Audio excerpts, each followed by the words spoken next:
Hello all, எல்லோரும் எப்படி இருக்கீங்க? ரொம்ப நாள் ஆச்சு ஒரு லாங் வீடியோ போட்டு. ஆஃபீஸில் புது ப்ராஜெக்ட் ஸ்டார்ட் ஆனதுனால இனிஷியல் பிளானிங் வேலையெல்லாம் கொஞ்சம் அதிகமாக இருந்துச்சு. அதனால தான் மினி விலாக்ஸ் மட்டும் போட்டுக்கிட்டு இருந்தேன். இப்போ எல்லாம் ஓகே. ஸோ அதனால் அகெயின் ஃபார்முக்கு வந்து லாங் வீடியோ எடுக்க ஸ்டார்ட் பண்ணேன். ஒரு 2 வீக்ஸாக காலையில் ஃபஸ்ட்டு வந்து நான் ஜீரா வாட்டர் தான் குடிக்கிறேன். ஸோ அதனால் எனக்கு மட்டும் ஃபஸ்ட்டு நான் அதை ரெடி பண்ணிட்டேன். பிரேக்ஃபாஸ்ட்டுக்கும் லஞ்சுக்கும் ஒரு சிம்பிளான மெனு தான் பிளான் பண்ணியிருக்கேன். இன்றைக்கி என்ன டேனே நான் உங்களுக்கு சொல்ல. இன்றைக்கி சண்டேங்க. இன்றைக்கி சண்டே விலாக் தான் பார்த்துக்கிட்டு இருக்கீங்க. அப்புறம் இந்த ஆயில் கண்டெய்னர் வந்து நான் ஹோம் சென்டரில் வாங்கியிருந்தேன். வாஷ் பண்ணி அதை ரொம்ப நாள் அப்படியே வச்சுருந்தேன். சரி, இன்றைக்கி எடுத்து இதை யூஸ் பண்ணிடலாம் அப்படின்னா அதில் ஆயிலும் ஃபில் பண்ணி வச்சுட்டேன். இன்றைக்கி பிரேக்ஃபாஸ்ட்டுக்கு சேமியா உப்புமா தாங்க செய்கிறேன். கொஞ்சமாக மசாலா மட்டும் ஆட் பண்ணிக்கிறேன்.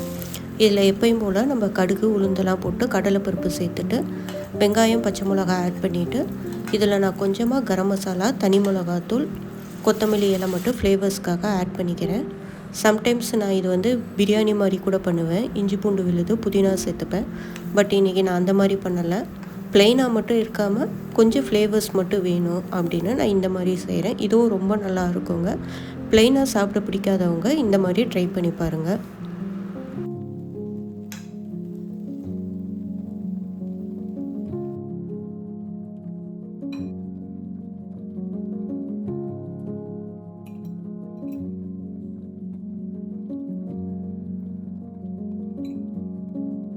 இன்றைக்கி லஞ்சுக்கு தேங்காய் பால் ரைஸும் எக் ஃப்ரையும் தாங்க பண்ண போகிறேன். இது செய்கிறது ரொம்ப சிம்பிள், டேஸ்ட்டும் ரொம்ப நல்லாயிருக்கும். என்னடா சண்டே எதுவுமா நான்வெஜ் எதுவும் எடுக்கலையா அப்படின்னா, ரெஸ்டாரண்ட்டு போய் சாப்பிட்டு ரொம்ப நாள் ஆன மாதிரி இருந்துச்சு. ஸோ இன்றைக்கி நைட்டு வந்து வெளில போய் சாப்பிட்லாம் அப்படின்னு ஒரு பிளானு. ஸோ அதனால தாங்க வீட்டில் எக்கும் இருந்துச்சு. ஸோ 1 பாட் ரைஸ் மாதிரி வச்சுட்டு எக் ஃப்ரை பண்ணிடலாம் அப்படின்னு லஞ்ச் பண்ண ஸ்டார்ட் பண்ணேன். நான் 1/2 மூடி தேங்காய் எடுத்து தண்ணி ஊற்றி திக்காக பால் எடுத்து வச்சுட்டேங்க. நான் வந்து அரிசியில் வந்து தண்ணி எதுவும் ஆட் பண்ண போகிறதில்ல. அதுக்கு பதிலாக எவ்வளவு தண்ணி ஆட் பண்ணுவோமோ அதுக்கு ஈக்குவலாக நான் தேங்காய் பால் தான் ஃபுல்லாக ஆட் பண்ண போகிறேன்.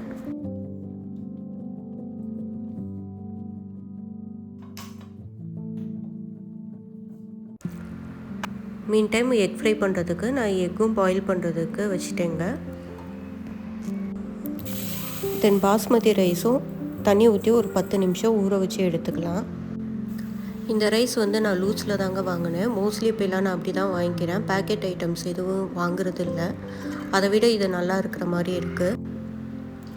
தேங்காய் பால் சாதம் செய்கிறதுக்கு எண்ணெய் நல்லா சூடானதும் அதில் பட்டை, லவங்கம், பிரியாணி எல்லாம் சேர்த்ததுக்கப்புறம் 2 பெரிய வெங்காயம் கட் பண்ணி வச்சுருக்கேன்.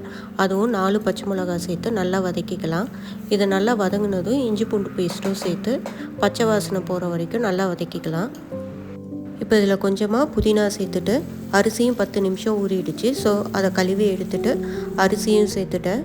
இப்போ தண்ணிக்கு பதிலாக தேவையான அளவு தேங்காய் பால் ஆட் பண்ணிக்கிறேன்.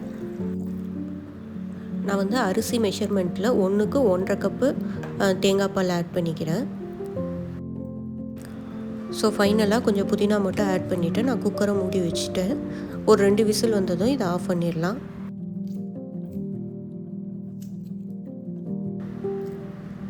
நெக்ஸ்ட்டு முட்டை ஃப்ரை பண்ணுறதுக்கு நான் முட்டையை உரித்து எடுத்து வச்சுட்டேன். இப்போ எண்ணெய் சூடானதும் பூண்டு தட்டி வச்சுருந்தேன், அதையும் ஆட் பண்ணிக்கிறேன்.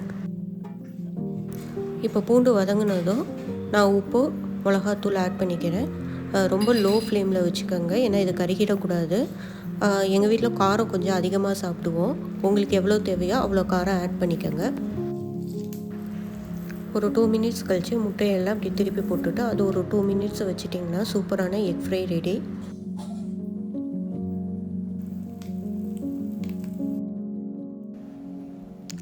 ரைஸும் ரெடி ஆகிடுச்சுங்க. உதிரி உதிரியாக நல்லா வெந்துருந்துச்சு. இதோட இந்த காரமான எக் ஃப்ரை வச்சு சாப்பிட்றப்போ சூப்பராக இருக்கும். நீங்களும் ட்ரை பண்ணி பாருங்கள்.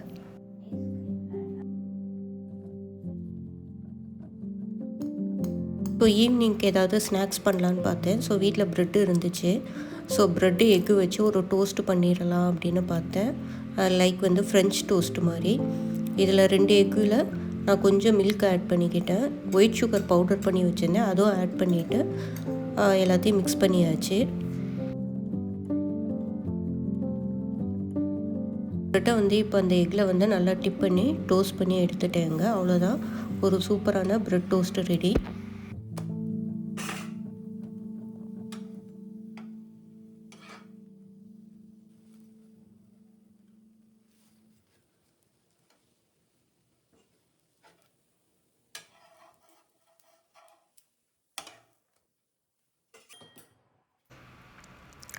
இதில் கொஞ்சம் லைட்டாக சுகர் பவுடர் பண்ணி வச்சுருந்ததை ஆட் பண்ணிக்கிறேன். மோஸ்ட்லி நான் வந்து ஹனி தான் ஆட் பண்ணுவேன்.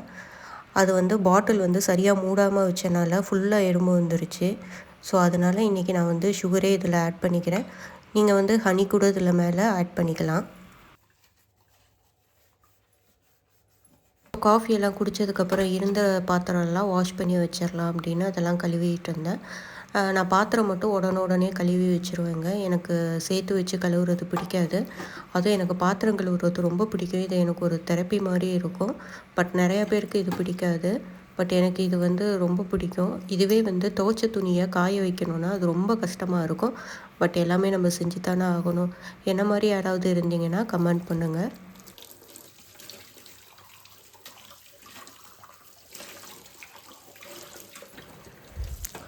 இந்த வீடியோ ஏதாவது ஒரு வகையில் உங்களுக்கு யூஸ்ஃபுல்லாக இருந்திருக்கும்னு நம்புகிறேன். இந்த வீடியோ பிடிச்சிருந்தா இதுக்கு ஒரு லைக் பண்ணுங்கள். விருப்பம் இருந்தால் சப்ஸ்கிரைப் பண்ணிக்கோங்க. தேங்க்ஸ் ஃபார் வாட்சிங்.